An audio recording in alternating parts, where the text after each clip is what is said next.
Sir ರಾಜ್ಯಾದ್ಯಂತ ಇವಾಗ AO ಮತ್ತು ಅಗ್ರಿಕಲ್ಚರ್ ಆಫೀಸರ್ ಮತ್ತು ಅಗ್ರಿಕಲ್ಚರ್ ಅಸಿಸ್ಟೆಂಟ್ ಆಫೀಸರ್ನ ಪೋಸ್ಟಿಗೆ ಏನು ಮಾಡ್ತಿದ್ದಾರೆ ನೇಮಕಾತಿಯನ್ನು ಮಾಡಲಾಗ್ತಿದೆ. ಹಾಗಿದ್ರೆ ಕೃಷಿ ಇಲಾಖೆಯಲ್ಲಿ ಒಟ್ಟು ಎಷ್ಟು ಹುದ್ದೆಗಳು ಖಾಲಿ ಇದ್ದಾವೆ? ಪ್ರತಿ ವರ್ಷ ಖಾಲಿ ಹೋಗುವಂಥ ಈ ಒಂದು ಅಧಿಕೃತ ಮಾಹಿತಿಯನ್ನು ಸರ್ಕಾರವು ಸರಿಯಾಗಿ ಘೋಷಿಸಬೇಕಂತ ಹೇಳಿ, ಮತ್ತು ಪ್ರತಿ ವರ್ಷವೂ ಖಾಲಿಯಾಗುವಂಥ ಹುದ್ದೆಗಳನ್ನು ಪ್ರತಿ ವರ್ಷವೇ ಅದನ್ನು ಭರ್ತಿ ಮಾಡುವಂಥ ಸರ್ಕಾರದಿಂದ ವ್ಯವಸ್ಥೆ ಯಾಕಿಲ್ಲ ಅನ್ನುವಂಥದ್ದು ಮೊದಲನೇದು. ಸೊ ಈಗ 2014 ಮತ್ತು 15ರಲ್ಲಿ ಕರೆದಿದ್ದು, ಮತ್ತೊಮ್ಮೆ ಅದನ್ನು ಕರೆದಿಲ್ಲ.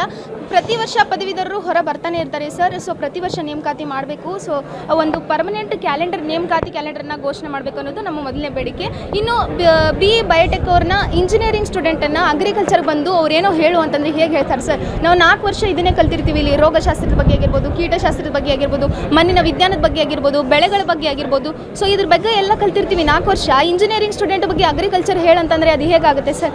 ಸೊ ಕೃಷಿಯಲ್ಲಿ ಕಲಿತಿರುವಂಥ ಪದವೀಧರಿಗೆ ಕಂಪ್ಲೀಟಾಗಿ ಅವರಿಗೆ ಏನು ಮಾಡಬೇಕು, ಅನುಕೂಲ ಮಾಡಿಕೊಡ್ಬೇಕು ಅಂತ ಹೇಳಿ ಕೇಳ್ಕೊತೀವಿ. ಮತ್ತು ಪ್ರೈವೇಟ್ ಅಗ್ರಿಕಲ್ಚರ್ ಕಾಲೇಜಸ್ಗಳನ್ನು ತೆಗೆದು ಹಾಕಬೇಕು. ಬಿಕಾಸ್ ಅವರಿಗೆ ಪ್ರಾಕ್ಟಿಕಲ್ ನಾಲೆಜ್ ಕಂಪ್ಲೀಟಾಗಿ ಇರಲ್ಲ. ನಾವು 4 ವರ್ಷ ಪ್ರಾಕ್ಟಿಕಲ್ ಕಲ್ತಿರ್ತೀವಿ, ಮತ್ತು ನಾವು ರಾವೆ ಎಲ್ಲ ಅಟೆಂಡ್ ಮಾಡಿರ್ತಾರೆ. ರೈತರ ಜೊತೆಗೆ ಡೈರೆಕ್ಟಾಗಿ ಕಮ್ಯುನಿಕೇಷನ್ ಹೊಂದಿರ್ತೀವಿ. ಅವ್ರದ್ದು ಏನೇ ಸಮಸ್ಯೆ ಇದ್ರೂ ನಾವು ನೇರವಾಗಿ ನೋಡಿರ್ತೀವಿ. ಅದಕ್ಕೆ ಯಾವ ರೀತಿ ಸಲಹೆ ಕೊಡಬೇಕಂತ ಹೇಳಿ ಒಬ್ಬ ಅಗ್ರಿಕಲ್ಚರ್ ಗ್ರ್ಯಾಜುಯೇಟ್ಸ್ಗಳಿಗೆ ಗೊತ್ತಿರುತ್ತೆ ಸರ್. ಆಗಲ್ಲ. ಅವರು C&R ರೂಲ್ಸ್ನ ಬ್ರೇಕ್ ಮಾಡಿದೆ ಸರ್. ಅದನ್ನು ವೈಲೇಟ್ ಮಾಡಿ ಇದನ್ನು ತಂದು ಹಾಕಿದ್ದಾರೆ. ಸೊ ಬಿ ಬಯೋಟೆಕ್ ಅವ್ರನ್ನ ತೆಗೆದು ಹಾಕಬೇಕು ಅಂತ ಹೇಳಿ ಕೇಳ್ಕೊತೀವಿ. ಎಲ್ರಿಗೂ ನಮಸ್ಕಾರ. ಏನಂತಂದರೆ, ಈಗ ಎಲ್ರಿಗೂ ಗೊತ್ತಿರೋ ಹಾಗೆ ಕೃಷಿ ವಿಶ್ವವಿದ್ಯಾಲಯದ ವಿದ್ಯಾರ್ಥಿಗಳು ಎಲ್ಲ ಕಡೆ ಪ್ರತಿಭಟನೆಯನ್ನು ಶುರು ಮಾಡಿದ್ದಾರೆ. ಕಾರಣ ಏನಪ್ಪ ಅಂತಂದರೆ, ಕೃಷಿಗೆ ಸಂಬಂಧಪಟ್ಟ ಜಾಬ್ಗಳೇನಿದ್ದಾವೆ ಅಲ್ಲಿ ಸಂಬಂಧ ಪಡದೇ ಇರುವಂಥ ಕೋರ್ಸ್ಗಳನ್ನ, ಕಾಲೇಜ್ಗಳನ್ನ ಆ್ಯಡ್ ಮಾಡಿದ್ದಾರೆ. ಆಯಿತಾ? ಮೊದಲು 2022ರಲ್ಲಿ ಗೆಜೆಟ್ ನೋಟಿಫಿಕೇಷನ್ಸ್ ಬರುತ್ತೆ. ಅಲ್ಲಿ ಯಾವ C&R ರೂಲ್ ಪ್ರಕಾರ ಯಾವ್ಯಾವ ಜಾಬ್ಗಳು, ಯಾವ್ಯಾವ ಎಲಿಜಿಬಲ್ ಕ್ರೈಟೀರಿಯಾ ಕಂಪ್ಲೀಟಾಗಿ ಮೆನ್ಷನ್ ಮಾಡಿದ್ದಾರೆ, ಯಾವ್ಯಾವ ಕೋರ್ಸ್ಗಳು ಆ ಜಾಬ್ಗಳಿಗೆ ಇರಬೇಕು ಅನ್ನೋದು.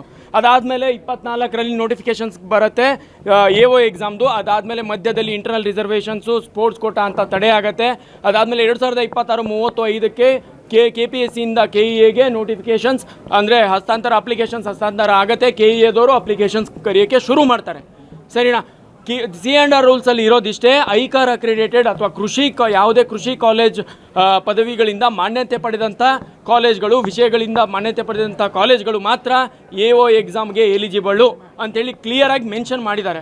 ಆದರೂ ಕೂಡ 945 ಪೋಸ್ಟ್ ಕರೆದಿದ್ದಾರೆ ಸರ್. ಅದರಲ್ಲಿ 85% ಪ್ಯೂರ್ಲಿ ಅಗ್ರಿಕಲ್ಚರ್ ಅವ್ರಿಗೆ, ಮಿಕ್ಕದ 15% ಅಂತಂದರೆ agriculture marketing and cooperation, agriculture engineering, biotechnology, agriculture biotechnology ನಾನು ಹೇಳ್ತಿರೋದು, agriculture biotechnology, food technology, agriculture engineering, ಹಾಗೆ ಈ ಥರ ಅಲೈಡ್ ಸೆಕ್ಟರ್ಸ್ಗಳು 15%ದಲ್ಲಿ ಇದ್ದಾವೆ.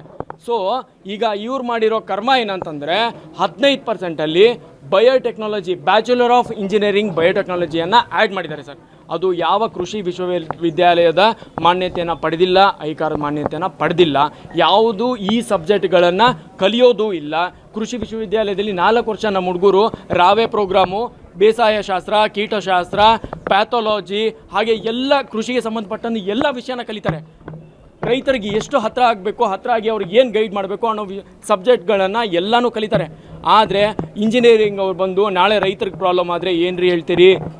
ಯಾವ ಕೋರ್ಸನ್ನು ಕಲ್ತಿದ್ದೀರಿ ನೀವು? ಯಾವ ಥ್ರೂ ಬಂದಿದ್ದೀರಿ? ಇದನ್ನು ಹೇಗೆ KEA ಅವರು ಅಲೋ ಮಾಡಿದ್ರು? ಹಾಗೆ ಪ್ರೈವೇಟ್ ಕಾಲೇಜವರು UGC ಅಪ್ರೂವ್ಡು, ಐಕಾರ್ ಅಪ್ರೂವ್ಡ್ ಅಲ್ಲ. ಸೊ ಅವ್ರನ್ನ ಹೆಂಗೆ ಅಲೋಡ್ ಮಾಡಿದ್ರಿ? C&R ರೂಲ್ಸ್ ಕಂಪ್ಲೀಟ್ಲಿ ವೈಲೇಟ್ ಆಗಿದೆ sir. Bachelor of engineering biotechnology sir, ಅವರೂ ಅಪ್ಲಿಕೇಶನ್ಸ್ ಅಲೋ ಮಾಡಿದ್ದಾರೆ. 19ನೇ ತಾರೀಕಿಗೆ ಅವರನ್ನು CM ಅವರಿಂದ ಮಾನ್ಯತೆಯನ್ನು ಪಡೆದುಕೊಂಡು 20ನೇ ತಾರೀಕಿಗೆ KEA ಅವರು ಇದನ್ನು ಅಲೋ ಮಾಡಿದ್ದಾರೆ. 20ನೇ ತಾರೀಕಿಗೆ ಲಾಸ್ಟ್ ಡೇಟ್ ಇತ್ತು ಸರ್. ಲಾಸ್ಟ್ ಡೇಟ್ ಇದ್ದಿದ್ದನ್ನು ಮತ್ತೆ 1 ವಾರ ಎಕ್ಸ್ಟೆಂಡ್ ಮಾಡಿಸ್ಕೊಂಡಿದ್ದಾರೆ. ಅದ್ರದ್ದು 13,000-16,000 ಇದ್ದ ಅಪ್ಲಿಕೇಶನ್ಸು ಮುಂಚೆ ಇವರಿಬ್ಬರನ್ನ ಎಲಿಜಿಬಲ್ ಮಾಡೋಕ್ಕಿಂತ ಮುಂಚೆ ಇದ್ದ ಅಪ್ಲಿಕೇಶನ್ಸು 67,000ಕ್ಕೆ ಹೋಗಿದೆ ಸರ್. ಹಾಂ ಸರ್, ಅವ್ರನ್ನ ಅಲೋ ಮಾಡಿದ್ಮೇಲೆ 67,000ಕ್ಕೆ ಹೋಗಿದೆ ಸರ್. ನಮ್ಮ ಬೇಡಿಕೆ ಇಮ್ಮಿಡಿಯೇಟ್ ಆಗಿ 25ನೇ ತಾರೀಕು HK ಅವ್ರ ಎಕ್ಸಾಮ್ ಇದೆ. ನೆಕ್ಸ್ಟ್ ಮಂತ್ 9ನೇ ತಾರೀಕು ನಾನ್ HK ಅವ್ರ ಎಕ್ಸಾಮ್ ಇದೆ. 25ನೇ ತಾರೀಕು ನೀವು ಎಕ್ಸಾಮ್ ನಡೆಸ್ತೀರಾ? ನಾನು ಒಪ್ಕೊತೀನಿ. ನನ್ನ ಸ್ನೇಹಿತರು, ನನ್ನ ಸೀನಿಯರ್ಸು, ನನ್ನ ಜೂನಿಯರ್ಸು AO ಎಕ್ಸಾಮ್ಗೆ ಓದ್ತಿದ್ದಾರೆ. ನಾವು ಅವ್ರ ಎಕ್ಸಾಮ್ ಸದ್ಯದ ಮಟ್ಟಿಗೆ ತಡೆ ಹಿಡಿಬೇಕು. ಯಾಕಂತಂದರೆ ಅವು 2 ಕೋರ್ಸ್ಗಳನ್ನ, ಆ ಕಾಲೇಜ್ಗಳನ್ನ ರಿಮೂವ್ ಮಾಡಿ ಎಕ್ಸಾಮ್ ನಡೆಸಿರಿ. ಅದ್ರ ವಿರುದ್ಧ ಅಲ್ಲ ನಮ್ಮದು. ಆಯಿತಾ? ಇನ್ನು ನೀವು ರಿಮೂವ್ ಮಾಡಲಿಲ್ಲ ಅಂತಂದರೆ ಇದನ್ನು ಸದ್ಯದ ಮಟ್ಟಿಗೆ ತಡೆ ಹಿಡಿಬೇಕು. ಸರ್ ಚಿರದೀಪಕ್ ಅಂತ ಹೇಳಿ. ಅದ್ರ ಬದಲಿ ಸರ್ ಇದೇ ಥರ ಅಲೈಡ್ ಸೆಕ್ಟರ್ಗಳು ಏನಿದಾವಲ್ಲ ಅದ್ರ ಜೊತೆಗೆ ನಮ್ಮಲ್ಲಿ ಅಗ್ರಿಕಲ್ಚರ್ ಕಲಿಯುವಂಥ ಕಮ್ಯುನಿಟಿ ಸೈನ್ಸ್ ಕೂಡ ಇದೆ, ಅದನ್ನು 15% ಆ್ಯಡ್ ಮಾಡ್ಬೋದಲ್ಲ, ಅದನ್ನು ಮಾಡಿ ಅಂತ ಹೇಳ್ತಾ ದಯವಿಟ್ಟು ಸರ್ಕಾರ KEAದವರು ಇದ್ರ ಬಗ್ಗೆ ಗಮನ ಹರಿಸ್ಬೇಕು. ಸ್ಟೂಡೆಂಟ್ ಕನ್ಸರ್ನ್ ಆದರು, ಬಡವ್ರ ಮಕ್ಕಳು ಸರ್ ಇಲ್ಲಿ ಕಲಿಯೋದು ರೈತರ ಮಕ್ಕಳು. ಬಂದಾಗ ನಮ್ಮ ಅಪ್ಪ ಅಮ್ಮ ನಮಗೆ ಕೃಷಿ ಅಧಿಕಾರಿ ಆಗ್ತಿ ಅಂತೇಳಿ ಕೃಷಿಗೆ ಸೇರಿಸಿದ್ದು. ಸೊ